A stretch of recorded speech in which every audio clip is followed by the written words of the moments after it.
کبھی آپ نے نوٹس کیا ہے کچھ جگہیں ایسی ہوتی ہیں جہاں سے گزرتے ہی انسان کو لگتا ہے کہ کوئی چیز ٹھیک نہیں۔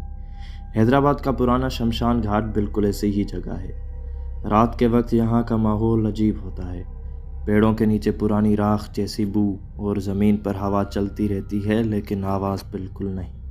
اسٹریٹ لائٹ جب نیچے پڑتی ہے تو مٹی میں سے ہلکی سی دھند دکھتی رہتی ہے، جیسے کوئی چیز وہاں سے گزری ہو۔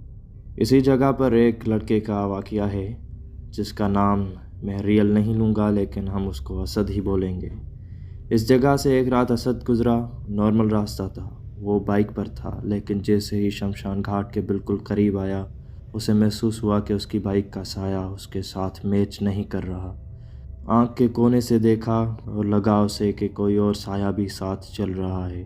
اسد کا کہنا ہے پہلی دفعہ لگا آنکھوں کا دھوکہ ہوگا، لیکن پھر عذاب شروع ہوا۔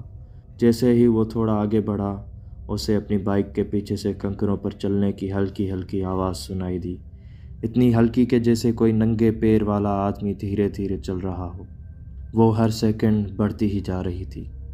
اسد نے ریئر ویو مرر میں دیکھا، پہلے تو اندھیرا، پھر اسے لگا کہ کسی کا آدھا چہرہ شیشے کے ایک کونے میں سایہ بن کر گزرا۔ وہ سر ہلایا کہ شاید ریفلیکشن ہوگا، پھر دوبارہ دیکھا۔ اس وقت واقعی کچھ نہیں تھا۔ اس وقت اسے سب سے عجیب چیز محسوس ہوئی۔ بائک چل رہی تھی لیکن اسے لگا کہ کوئی اس کے پیچھے سیٹ پر ہلکا سا وزن ڈال کر بیٹھا ہے، بالکل ہلکا، جیسے کوئی بچہ بیٹھ جائے۔ اس نے بنا پیچھے دیکھے بائک تیز کر دی، لیکن جب سپیڈ بڑھی اسے یہ محسوس ہوا کہ وہ وزن بھی ساتھ ساتھ بڑھ رہا ہے۔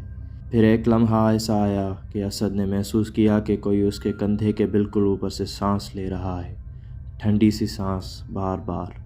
اسد نے ہمت کر کے پیچھے جھٹ سے دیکھا، کوئی نہیں، مگر جیسے ہی اس نے پیچھے دیکھا اس کی بائک کا انجن ایک سیکنڈ کے لیے جرک ہوا، جیسے کسی نے بریک لگا کر روکنا چاہا ہو۔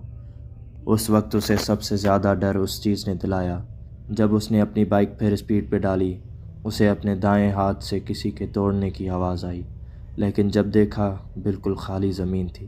اسد کے مطابق وہاں کوئی تھا، دکھتا نہیں تھا لیکن ساتھ چل رہا تھا۔ اس واقعے کے بعد اسد نے رات کے وقت وہاں سے گزرنے کا راستہ ہمیشہ کے لیے بدل دیا۔